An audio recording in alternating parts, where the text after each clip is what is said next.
everyone, and welcome to the 35th episode of Chin-Quee Chats, the bite-sized podcast where we talk movies, sports, and everything in between. I'm your host, Matthew Chin-Quee, and this week I have an old basketball friend from the days where my knees weren't complete garbage, akin to, Derrick Rose, but, not good at all. Kaltris, I don't remember how to pronounce your last name. I should have asked before, but everybody knows I don't do any prep for this show, so if you could introduce yourself, that'd be great. I'm Kaltris Serjani, or if you are European or foreign at all, Kaltris Serjani. I go by Cal mostly. It's easier for everyone involved. And I think, what was it? Was it middle school or early high school? It was early high school. Yeah, we played some basketball together. Yeah, we played a very low level of basketball. It's similar. I think I still have one of our. I don't know if it was the year we won, but I have one of them. I'm staring at one of the trophies that we won right now. It was like 2012, 2013. I think that might have been our team. Yeah, it must have been. I think I still have all those jerseys in a box from all those years, man. I think I kept everything. I may have gotten rid of them as I literally just moved, but I don't know.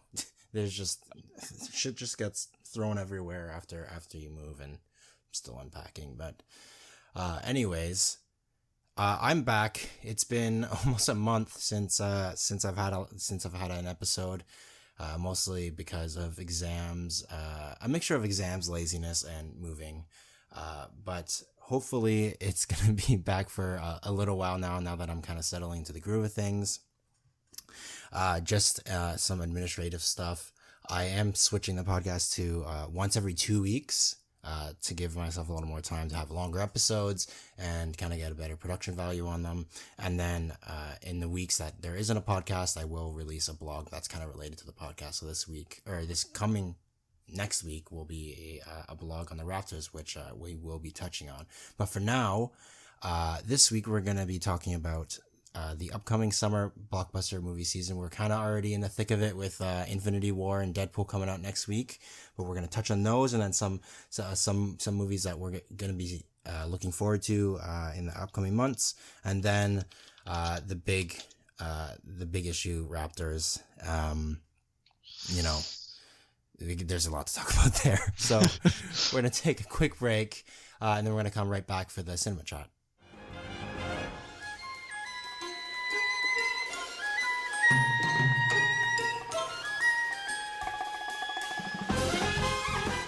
And we are back for the Cinema Chat segment, and this week we are talking about summer movies. Cal, what's one of the biggest movies that you're looking forward to in the upcoming months? I mean, for as much as I whine about superhero fatigue and as unimpressed I was with Infinity War, I am still so excited for Deadpool 2.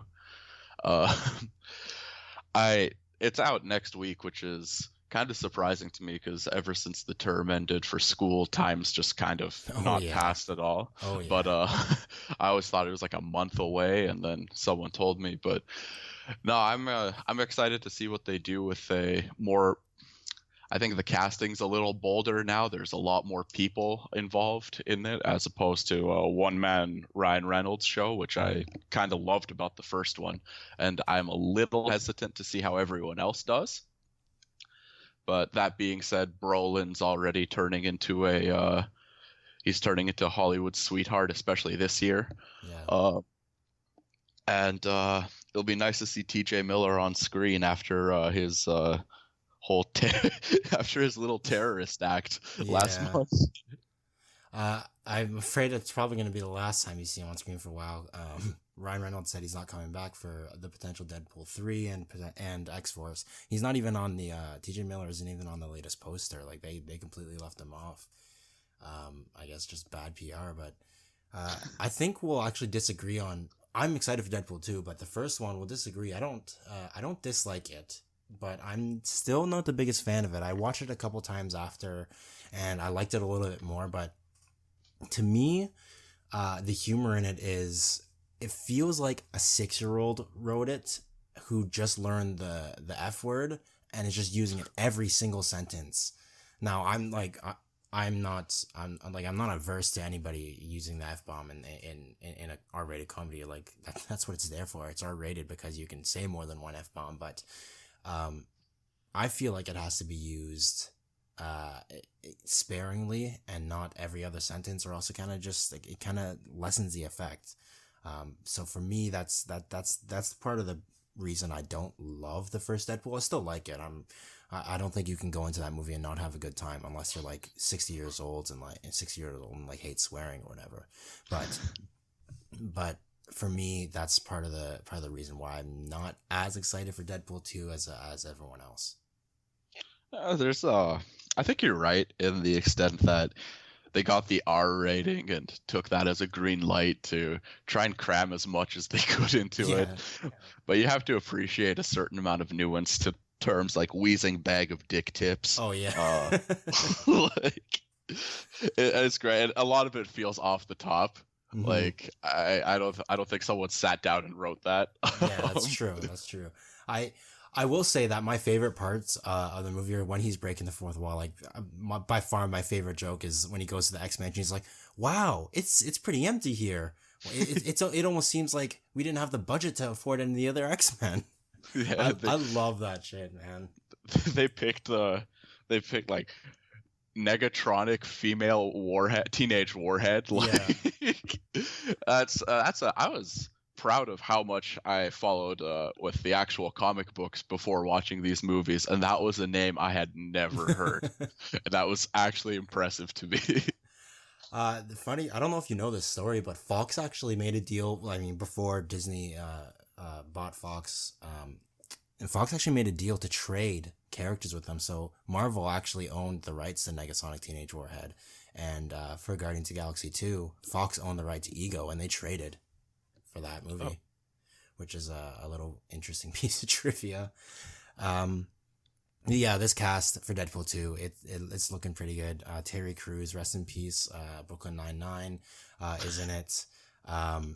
There's the one character in the trailers that you see, like the regular normal guy. His name's like Peter or something like that. And the internet is just, well, the movie space at least, just having, they're just going off because they think that he's like a copy of Daryl from like the Team Thor thing.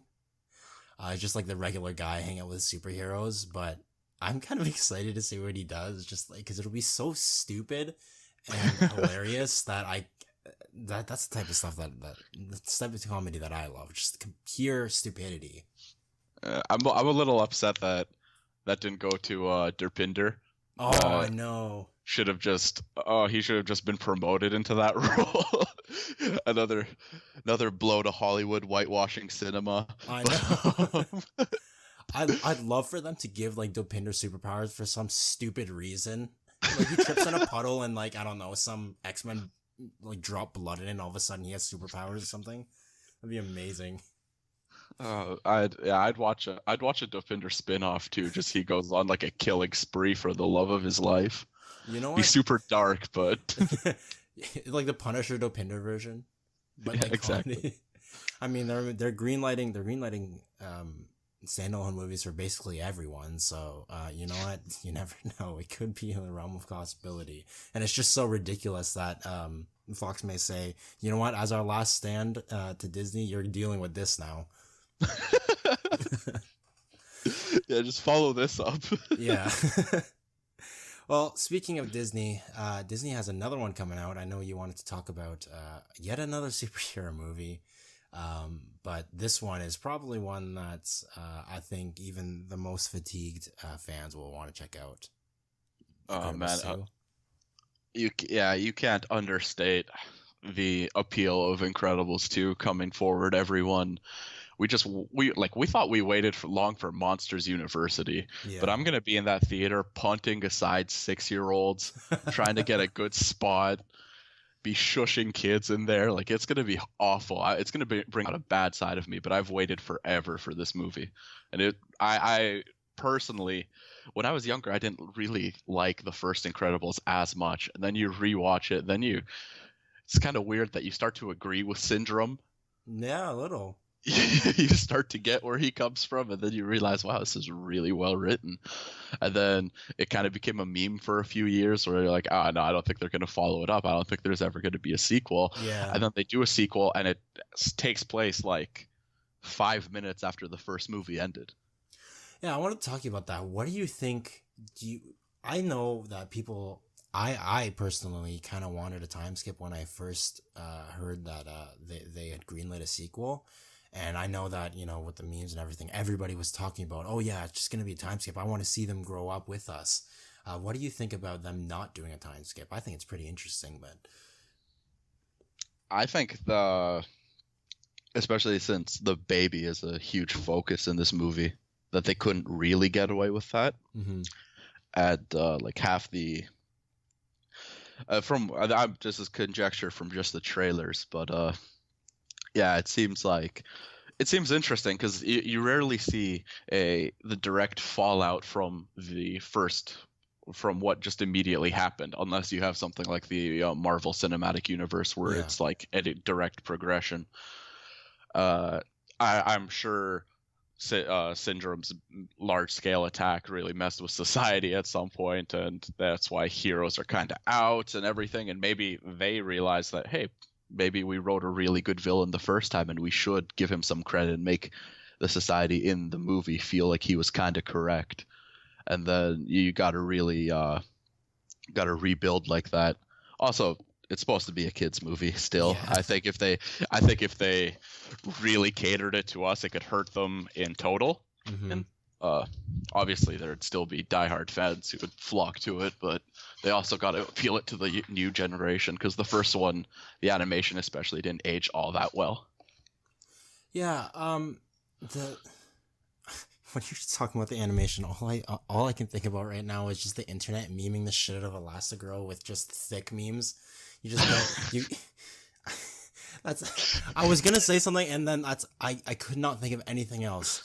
Like, you go to a trailer, it's like an Elastigirl TV spot, and you go to the comments, and all there is, it's literally every comment, thick. It's I don't know why that turned into a meme. I honestly don't know why a certain body type is spammed like that so much.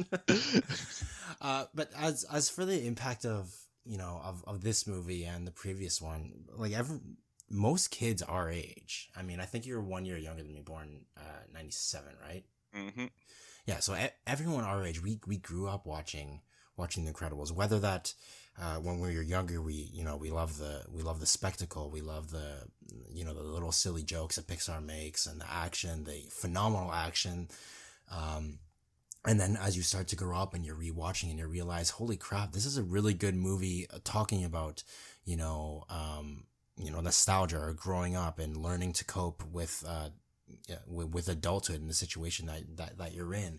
And then, once you start to, get into jobs such as, what, Mr. Incredible was working at the beginning, you start to realize the monotony of that. And there's so many layers in that movie, which is something that I think Pixar is just absolutely phenomenal at doing with all their movies. They make, well, not Cars 2. They Damn. This is such a strong exception you had to mention. And I love that. That movie is garbage. Nobody needs to watch that movie. Cars 3 is actually pretty good, but the strength of Pixar is that they can make on the surface an entertaining movie for kids, but knowing that the parents are bringing the kids, they make something that parents can really relate to as well, and parents can really find a deeper meaning where the kids will just sit there and endure the quote-unquote boring parts until they can understand it. I think this movie is going to make $2 billion. Like, I'm calling it right now. Yeah, it wouldn't shock me if it was so wildly successful. Those Pixar movies, those are the emotional gut punches. You go onto any Ask Reddit thread and about like, oh, what was a sad moment in movies, or what made you cry? And it's like the start of Up, or when spoiler alert, when the elephant dude in Inside Out dies. Geez, I guess if you've didn't watch a kids movie from years ago. It's like 3 years now, guys. Come on, you gotta watch it. But yeah, like they'll just keep it's so much, and I wonder if that has to do anything with just it being animated, and then to actually portray the emotion. There's a lot of really good voice work that needed to be done, and that's what really sets it off for us, as opposed to like a kind of canned performance with real actors.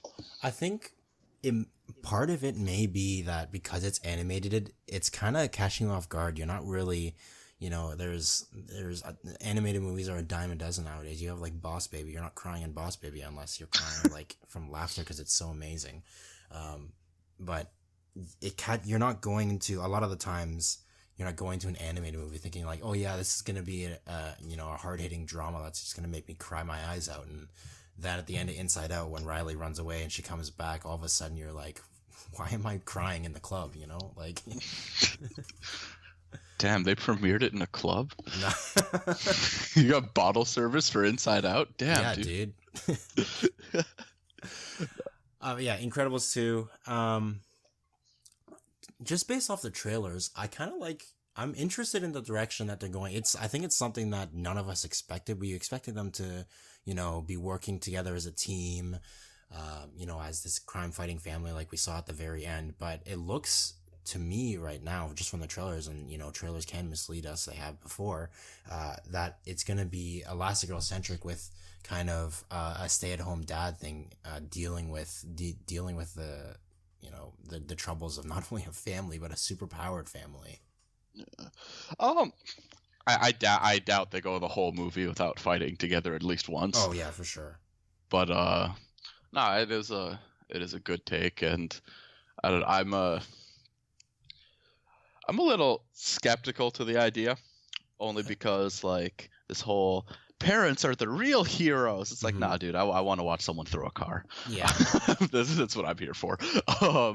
But no, it still has potential, and yeah, I think they did leave out a lot of character development in the first one, where you kind of know the characters because that's kind of all you get. That's all that you see, but you don't really know who they are. Like I can't really give you like an emotional profile on Dash, for example. Like yeah.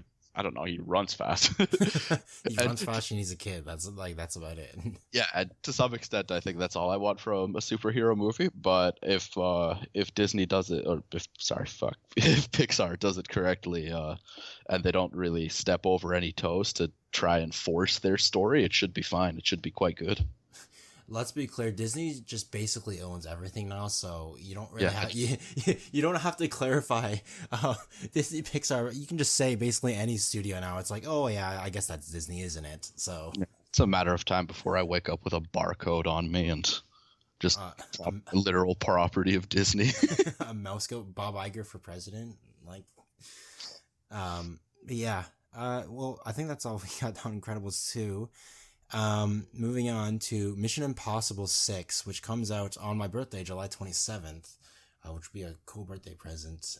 Mission Impossible has kind of been a franchise it's kind of snuck up on us. I mean, the first one it's fine. The second one sucks. And then the third one, it's good.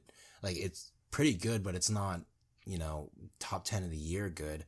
And then all of a sudden, Brad Bird, speaking of Brad Bird from Incredibles 2, Brad Bird comes on, does Ghost Protocol, and then Rogue Nation comes, and that's phenomenal.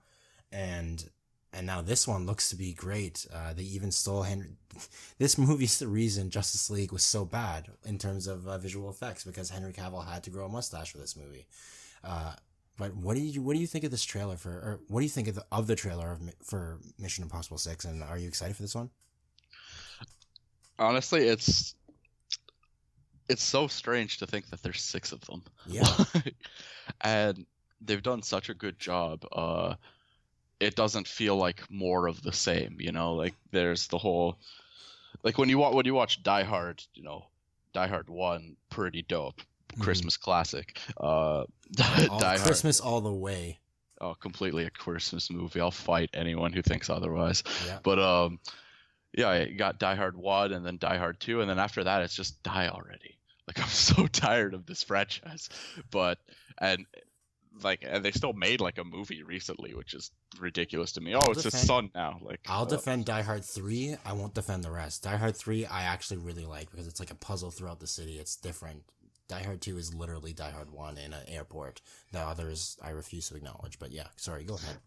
No, that's a valid input. But yeah, Mission Impossible, it just feels like a different movie every time. Mm-hmm. It's just like, if you told me Tom Cruise was playing someone else in just this crazy action scenario, I wouldn't blink twice. Yeah, that makes sense. Like, I think Simon Pegg was a relatively new addition that I felt was strong to that franchise. Damn it! You told me you were talking about this movie, so I didn't really research it. No, it's all good. It's all good. No, but yeah, it's definitely something I could see myself watching, and you also have to wait and see the headlines for when Tom Cruise is finally too old to do his own stunts. And we won't find out with like an announcement or anything. We're gonna find out he like fell into a jet engine. I was gonna say that we're not gonna get an announcement from him. He'll either be dead or near death, and that's when he's like, maybe I'll stop. Yeah, next one's gonna be sponsored by Red Bull. He's gonna jump out of the atmosphere like that one guy on the one. Yeah. That's I think where it stops. Is that parachute doesn't deploy, and then Tom Cruise is done doing his own stunts. Yeah, he's like, I think I've had enough of this. But Simon Pegg in almost any movie franchise, he's great. He appeared in Ready Player One recently, and I had no idea who was in it, and I loved what he did there in that small role, and everything that every time he enters a new franchise, it kind of, it gets a little something, and I really love him. But Mission Impossible 6 is, again, it's a franchise where, you're right, it feels like a different movie every time, and yet when you look at it, every single movie, Ethan is getting disavowed by whatever is it? I don't even know who he works for anymore. I forget that, MIF or Impossible Missions Foundation. I don't know, something. But every movie, I hope not. I hope it's not called that. He's getting disavowed every time, I think, and they even address that in the trailer. It's like, you've been disavowed like 3 times, something like that, and yet every single time they find a new way to make it refreshing or keep the audience on its toes and have some awesome, great action pieces. Much thanks to Tom Cruise. We give him shit for, being nuts and doing his own stunts. But that one last time where he was hanging off the side of a plane, that is, it takes some balls to do that. Like, I would not do that. But maybe if you believe that, Scientology will save you, then he doesn't care that if you fall. But anyways. Yeah. Xenu's got him. Yeah. I think Henry Cavill looks really cool as the villain in this one. I think Angela Bassett's in it too, as a CIA head. I think Henry Cavill's actually pretty underrated for, he has his DC stuff, which admittedly isn't great. But Man from U.N.C.L.E. I really liked, and I'm pretty sure there's another one, but it's I can't remember off the top of my head, but I really like him in certain roles. Yeah, I think he's I think his performances, I still question mark in my eyes. I think he needs to work past the Superman image. That being said, he's probably one of the most beautiful people in Hollywood, so he's not going to struggle to find any work. Oh, yeah. That fight scene in the bathroom in the trailer where, like, that looks like an intense scene that will make me question my sexuality. So it's just like, part of me is like, wow, this is dope, and part of me is like, why couldn't that be me? Exactly. Some sadomasochistic urge to be punched by Henry Cavill. All right, and finally, we're running a little long on the cinema chat, so we're gonna cinema chat segment. So we're gonna wrap this up real quick with Sicario, Day of Soldado, or whatever they're calling it now. The sequel to Sicario. Sicario is one of the best movies of 2015, and I just recently rewatched it. I actually didn't love it the first time I watched it in theaters, and everyone gave me shit for that. And then I watched it on Netflix about a couple months ago, and I was like, holy crap! Why did I not love this at the beginning? It's almost a masterpiece. It's a near masterpiece. The highway scene at the border is incredible. The tension, the music, rest in peace, Johan Johansson. Everything about that one scene, everything about that movie is near perfect for me. And I didn't think it needed a sequel. And yet here we are with a sequel that they seem to be jamming down our throats, but actually kind of looks good. Yeah, they need to... I hope they follow it strong, because I agree with you. I loved the first one a lot. And I have to think... There's two avenues they can go down in... well, there's multiple. It's a movie, and we have no idea what's really going to happen in it. But they can disappoint us in two major ways. In that, one... Can I spoil the first one? Has it been enough time? Yeah, it's 2015. Yeah. It's good. We're good. One is they... like, the dude killed... Benicio killed that guy's family. Yeah. And so they're going to either say, okay, we already killed kids, how are we going to up the shock value? And then you just have this kind of approaching torture porn level of just we need like the audience to just be like on edge the whole time. And I feel like that's not going to be great if they try it that way. And then at the same time, it's just a little too tame as well. And then we just don't feel anything for what's going on. But there's so much in between that range that they can get right that I'm not too concerned. Yeah, my biggest concern is that Denis Villeneuve isn't back. I'm pretty sure he's back in a producing role, but a lot of that movie is...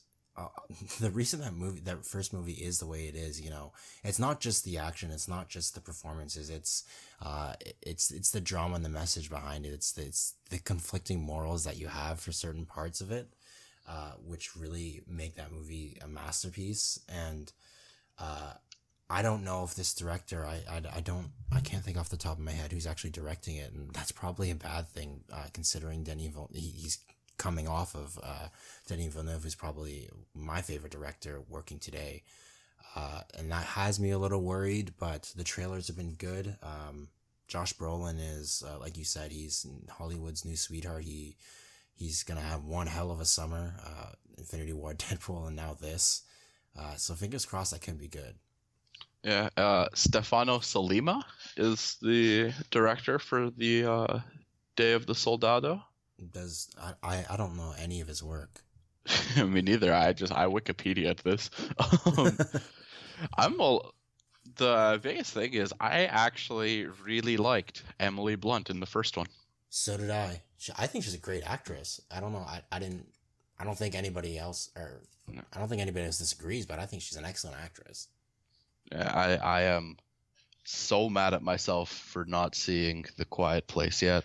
You got to see that one. Yeah, it looks amazing. I love it when guys new to horror make horror. Like everything Jordan Peele does right now excites me greatly. No homo, but and it's all comedians. It's all comedians going. I can't wait to see Rainn Wilson start directing a horror movie. I want to see what that's like, because it's so similar in that just you can write the same scene and just change the tone. Yeah, change the lighting, change the music a little, and you have a horror. Movie. Watch any Nightmare on Elm Street after the third one in the classic series, and they're all funny. So it gets to a point where they gave up trying to make the deaths scary, and they're just hilarious. Like a guy gets super sensitive. He has hearing aids, and then he's in his dream he gets really super sensitive ones, and then Krueger scratches a chalkboard and his head explodes. What the like hell? At what point is any of that scary, right? Yeah, with Quiet Place, I'm interested to see what you think, because I actually think you might not enjoy it as much as much as you like, or as much as you're excited for it. I think you'll still enjoy it, but that's a movie that it's excellent, but it also has its problems. And if I don't know, I'm really interested to see what you think of that one. So definitely check it out if you can in the theaters, because that's a theater experience for sure. I hope to. If not, I can try and replicate it at home. True. surround sound and darkness, but yeah. Okay. Well, we're gonna take a quick break and then talk about the topic we've all been trying to avoid for the last little while because it's really depressing. The state of the Toronto Raptors right now. Take a quick break and then we'll come right back. Hello, darkness, my old friend.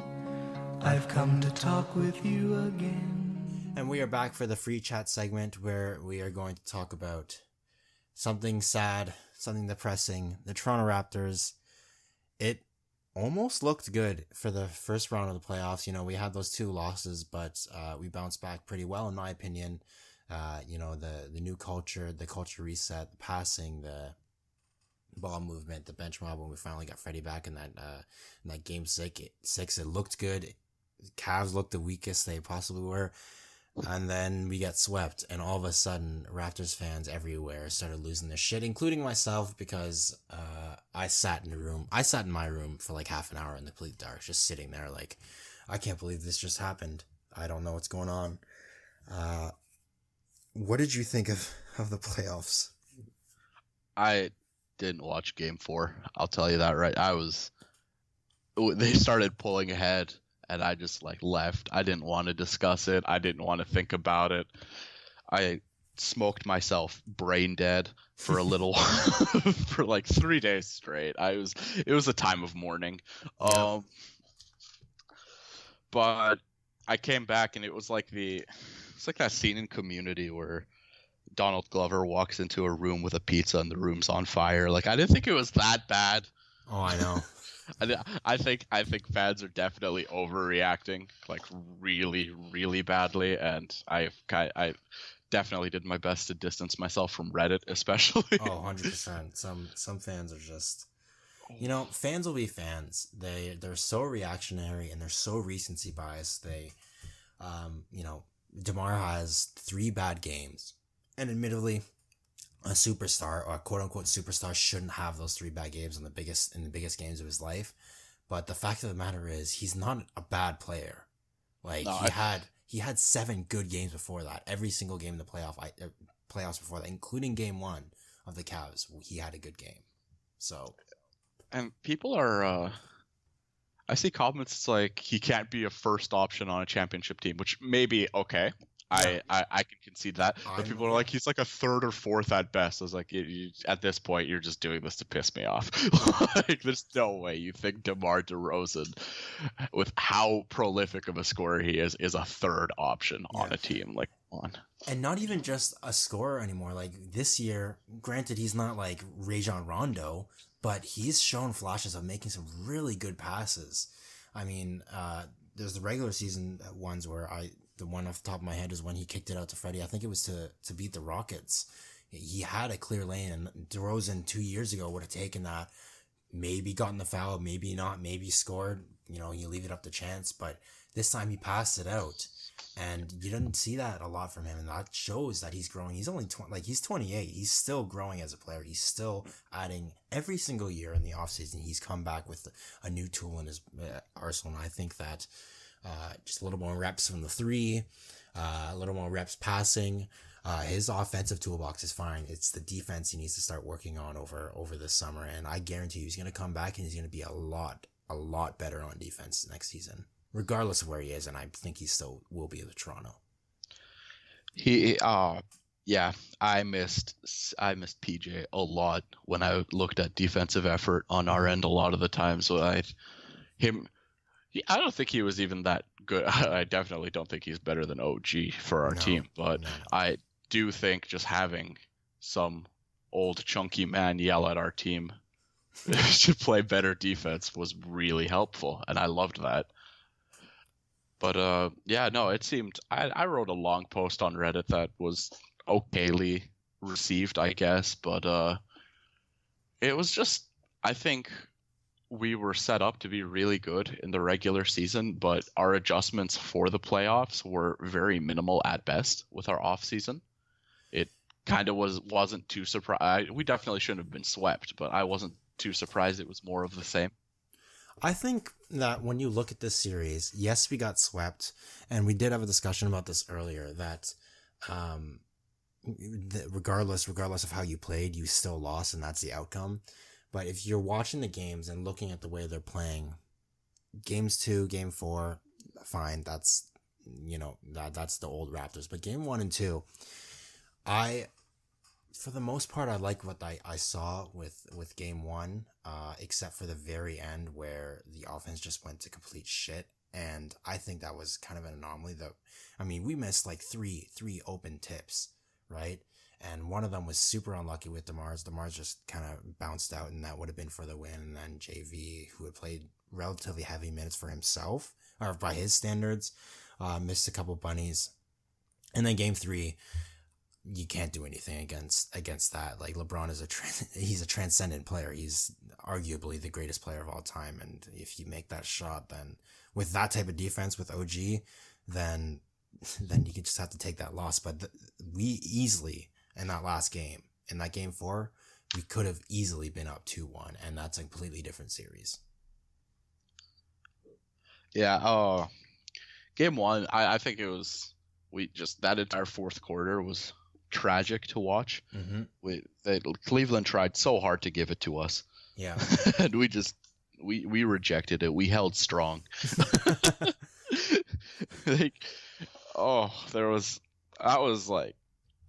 I won't even call that, I won't give that the credit of calling it a good game. I didn't think that was a good game. I think both teams played mediocre at best, and that fourth was just such a debacle to watch. It was some of the ugliest ball I've seen in a while. Some people are talking about how, one of the touchiest subjects with Raptors fans is the mentality of the team and the perceived mental weakness of this team. And I'm inclined, before I was kind of one of those people, before this series, I was kind of one of those people where it's like, no, that's BS. Like, LeBron will LeBron, and, he changes the game. But this team, we've seen it. They are beatable. And I think it's the presence of LeBron, and there is the presence of the matchup situation. I don't think the Raptors match up very well against the Cavs at all. I mean, when you have DeRozan guarding Korver or J.R. Smith, who are against us, they're literally lights out. They do not miss. You're going to have a problem because we don't have any great wing defenders, because you got to stick someone on LeBron. Matchups are a thing, but the presence of LeBron just really fucks with this team.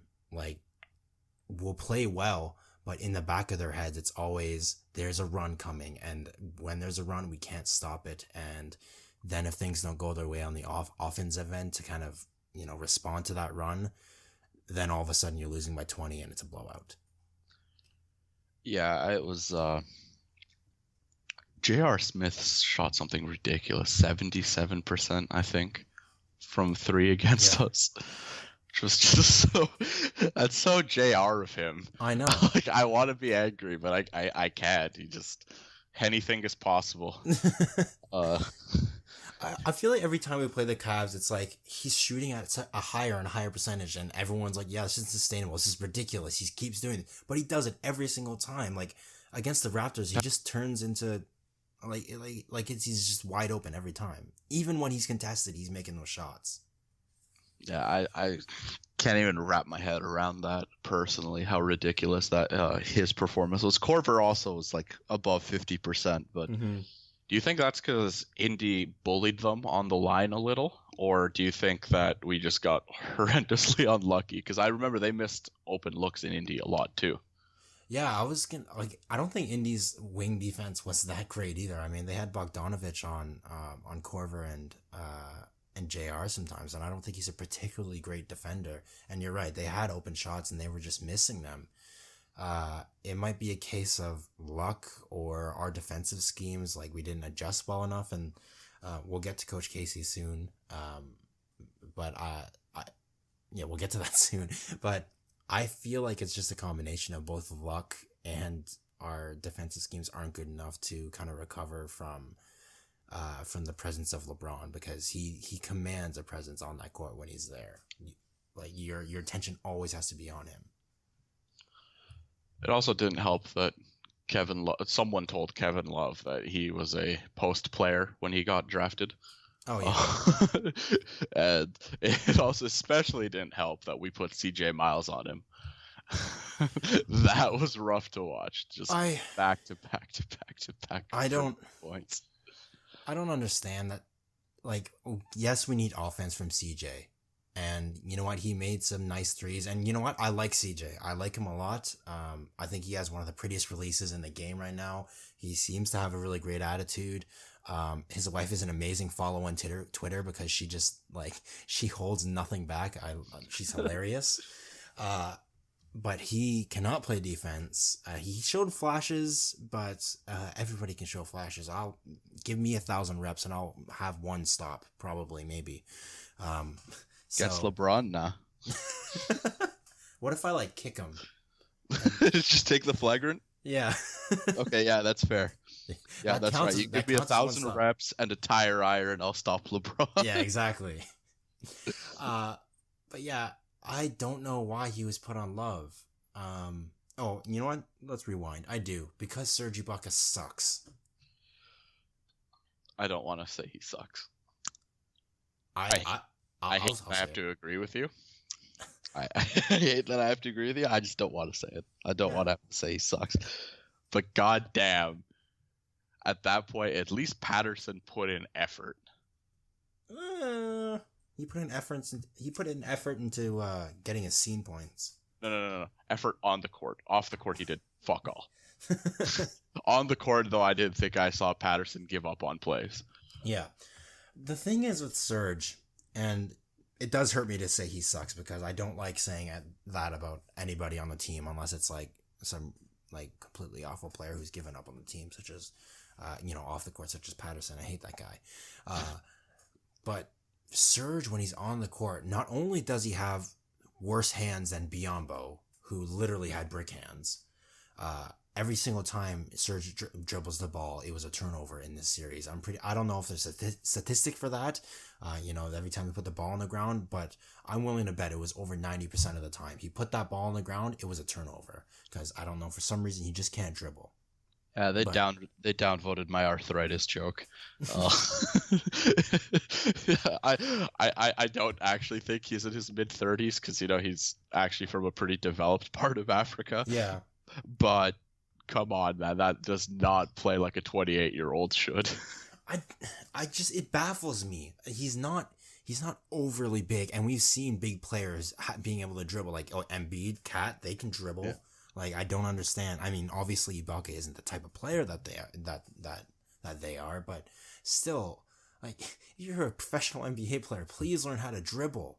But it's not only that, it's the attitude that he has. When things don't go his way, it's almost worse than Lowry when he gets all pouty. Serge just looks like he does not care about the outcome of the game when things don't go his way, and that's the thing that rubs me the wrong way. DeMar, for all the faults that he has, he doesn't give up on the game either. Like, he fights. Lowry, depending on the day, he fights too. But Ibaka, every single time, I don't think I've ever seen that fight in him unless he's punching Robin Lopez, and that was last year. Need more of that. Yeah, we do need more. Need victims of Ibaka. Actually, no, just need Robin Lopez to be punched more. That's all I want from this league. I don't care if we go 0-82. If Robin Lopez gets punched at least twice a season, I'll be content. It's not a waste of a season if Robin Lopez is fine. Well, let's talk about just recently, like literally an hour ago, we got the news that Coach Casey has been fired. I have mixed feelings about this. I know you wanted him gone, but both of us. I'm speaking for myself at least. We feel an emotional connection to this team. I mean, they have that those open gym documentary on YouTube, and you get to know every single member, every single team member, the crew. You get to know everybody almost on a personal level as much as they want to reveal, and you kind of see the human behind the player, the human behind the coach. And Casey seemed like he was a great dude, and he did a lot for this franchise. He is the winningest. I don't like that term, winningest, but he is the winningest coach in Raptors history, arguably the greatest coach we've ever had. But I I'm inclined to agree with you. I know you wanted him fired, and a lot of other people who wanted to move on from Casey. I have to preface this by saying Dwayne Casey is an amazing coach. Yeah. I did not want him fired. I wanted them to mutually part ways. The firm handshake and happy tears in each other's eyes walking into the sunset. But it can't be understated what Dwayne Casey has done for the franchise. That much I will concede. I just think as a team moving forward, we do need a more playoff-oriented play-to-play coach as opposed to a developmental and I don't like the term players coach. That feels like a cop-out. Ideally, every coach should be a players coach. You know, like Steve Kerr is beloved. No one calls him a players coach. Yeah. But yeah, his focus on development, and I think over the course of a season, his adjustments are great. I just don't think. I just don't like. You get questionable shit sometimes. Like CJ on Kevin Love was the most egregious in my opinion, but also he's a little stingy with his timeouts, which you don't want. Mm-hmm. You like even Washington was really good at, and Washington fans, I don't know why they hate their coach so much. I think Washington fans are just miserable. They just hate their team. Yeah. Honestly, their players hate their team too. Yeah. I mean, if Gortat was on the team, I'd hate their team too, to be honest. Oh God, I hate that guy. Just fuck his face. I know. Like I try to see the best in people, but I see his face and I can't. It's like the most punchable face ever. Of course, if I punched it, he'd probably like throw me across the room like a little child. Yeah. But still. But yeah, Scott Brooks never really did a bad job with the Thunder, and I don't think he did a bad job with the Wiz either for what he had to work with. But yeah, he was even in the first round. They were shutting us down. They're shutting down our runs with really quick timeout calls, and I found it weird that like. Casey was basically given a clinic on how to call timeouts correctly. Yeah. And made no adjustment to that. Well, and even Lou's good at calling timeouts too. And that's probably all LeBron lets him do is call timeouts, but he's good at calling timeouts. Yeah, no, that's valid. And I don't think I don't know how much he contributes to matchups, but it's not even that he makes good matchups, it's he cashes in on our bad matchups. Yeah. I completely agree with Casey. He's great with the players, and you've seen that from the interviews and how much they talk about how much they love Casey, and the open gym stuff and the little clips you've seen, and it's evident he cares about the players a lot, and he cares making sure that everybody is working their best and running the plays or whatever, and I want to give him huge props for adopting this system over the summer. But as a game-by-game adjustment coach, he is awful. He doesn't make good adjustments. He sticks and pounds the rock. He puts Bebe in, which works once every 100 times. It worked in Game 1 against Washington, but he put Bebe in Game 4 against the Cavs, and that dude was in for 2 minutes, and he had like a -24. Like, it's not going to work. Bebe is not... He's not the secret weapon against the Cavs, so... I wish he was.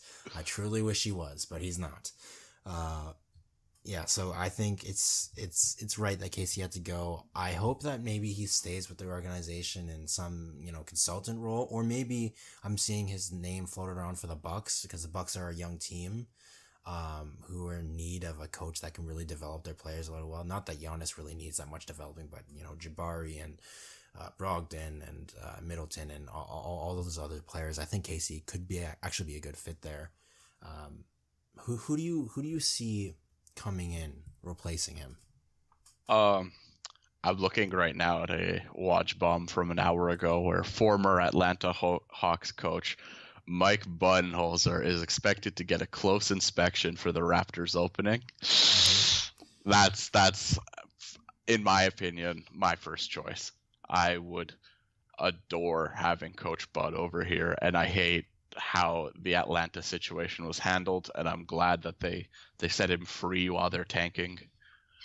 because what he did, it looks like, it kind of feels like a vindication tour for him, where he got that 60-win team, and then that team kind of blew up, and now he's being given another 60-win team where some people are calling to blow up, and I want him to be the step forward to keep pushing us.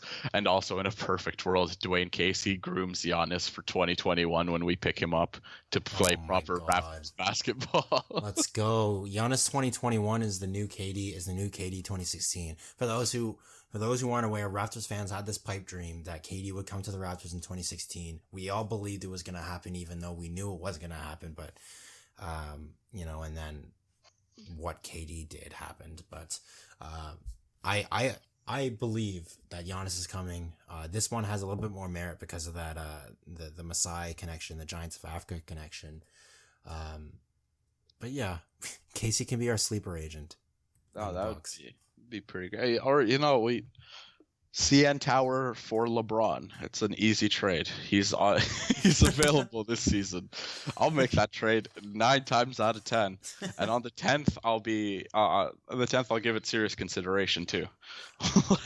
Cleveland doesn't have a hockey team. I will trade the entire Leafs franchise for LeBron. For a 1-year rental of LeBron. I'll do that. I don't care what Leafs fans say. For a 1-year rental. Yep. I don't care what Leafs fans say. That's exact. I would do that. 100%. I'm a Flames fan. I don't exactly disagree. Yeah, in terms of coaches, one thing I'm a little bit worried about with Budenholzer is that he coached that 2015 Hawks team that was drawing parallels to us. That 60-win team that you mentioned before, and they got swept by LeBron as well. But we do have a better core, I think, than that team did. So, who knows? He is also being looked at with Milwaukee, but I trying to be objective as possible. I think at Casey is actually a better coach for that team, just because he's a really good developmental coach, whereas Budenholzer is, honestly, I don't know, but I feel like he's not a developmental coach. I'm just talking out of my ass here. But I think that Budenholzer could work. Stackhouse from the 905.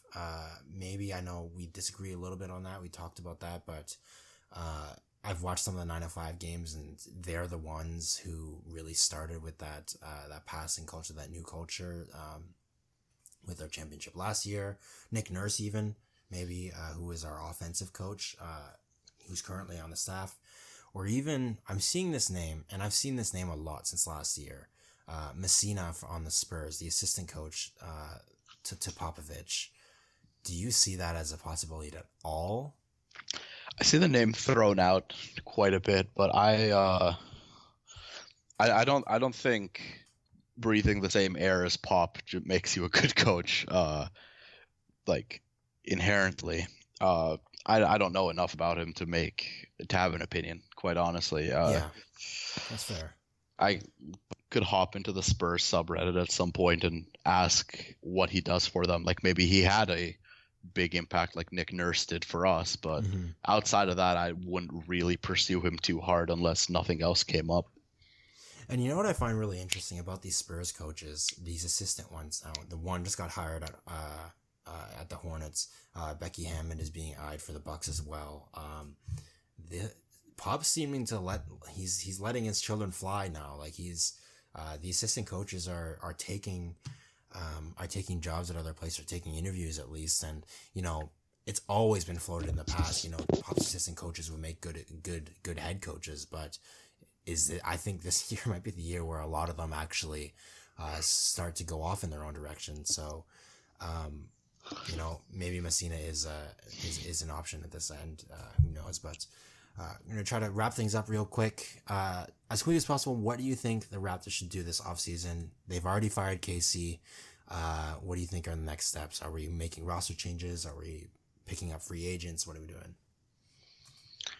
Well, all the roster changes that I would want us to make won't really benefit us. Ibaka's value is at an all-time low. Norman Powell, who? right? Like, that hurts me so much to say. I hate to shit on him because I was so high on him last year. But yeah, those are the two real big, like, why do we have those contracts? But even if we were to ship them together, we wouldn't get anything back. We would have, like... You're saying that the Spurs wouldn't take Kawhi for Norm straight up?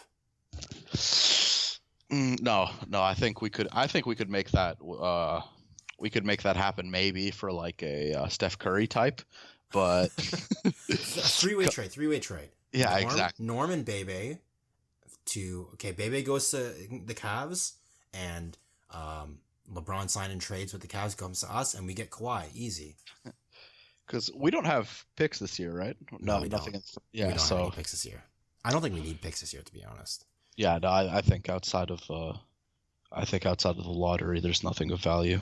Yeah. That being said, they could say that, and then Ginobili too gets drafted, but yeah. No, I think we have to just stay the course and trust in Masai, trust in 2021, brush up on our Greek so we can properly cheer for Giannis when we How do you get say him. we the North and Greek? We'll figure that out by 2021. It's a hard language, dude. It's a difficult language that we don't share an alphabet. But we'll get there. We'll figure it out. 3 years. But yeah, honestly, we stay the course because blowing it up would be stupid, and people seem to forget how long the Sixers sucked. Or even look at the Hawks. They blew it up after their similar season, and they're still garbage. Like, I don't want to. Like, we have to. Even if we did blow it up, we'd have to compete with so many tanking teams, and that's just not something I'm not willing to do. I've sat through too many years of bad Raptors basketball. I'm happy. As disappointing it is to lose to LeBron, I'm happy with that we're a perennial playoff team to begin with, and we can taste it. We're there, but not there yet. Can you imagine waking up excited in the morning to cheer for Schroeder? Oh god!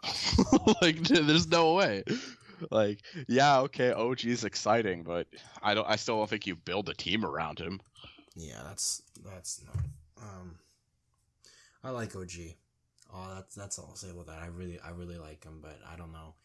It's future's up there. He's still super young though, so you never know. Yep, just keep him healthy. That's priority number one. Yeah. For me, the next biggest step, and I've been saying this since the 2015 sweep of the Wizards swept us. We need some sort of real veteran presence on the team, and where I'm looking is Vince Carter. Now, he's not going to make a great impact offensively, but I think people underestimate the presence that a vet can really have, especially with a team like this who seems to be stuck in a mental rut against one certain team. I think when you add a player of, that tenure with that much experience to kind of, when you're in a rut and people are down, he said, he'll come in and be like, hey guys, look at this. All right, we can do this, have that sort of presence to kind of stabilize the team, whether it be Vince Carter or somebody else, somebody coming on the team as a veteran presence. I think we need to do that for a vet min and get them on the team, and then see where we can go with that. Obviously, now that the coach is gone, get Budenholzer or somebody else to fix up the team. But I don't think any big roster changes are needed. There's no way we don't make the playoffs again next year. It's a matter of what we do in the playoffs, and then 2021 is that goal when all those contracts come off the books. Yeah, that's exactly it. And who knows, man? Vince Carter also killed that one rookie, so we know he has the instinct. He has what it takes. That was dark. I'm sorry. No, that's a great place to end it. In all honesty. Yeah. Okay, we'll call it there. Cal, is there any? I know you've recently left Twitter. Is there anything that you want to plug? Do you have any shows you're doing or anything? No, leave me alone. Okay. No, I'm kidding. I very low key for the time being. I might revive my social media if I feel like I have something to show anyone.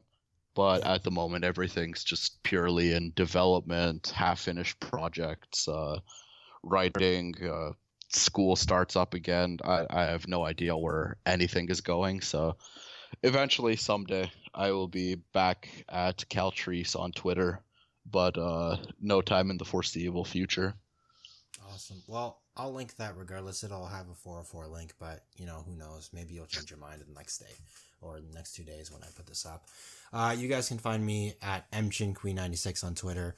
Check out my website for the accompanying blog that's going to be up next week instead of an episode. So that's matthewchinquee.pagecloud.com. I'll link that in the description below. Other than that, you guys can find my podcast everywhere: Spotify, iTunes, YouTube. I don't know who listens to podcasts on YouTube, but it is on YouTube if you want to. And until next time, I'll chat with you guys later.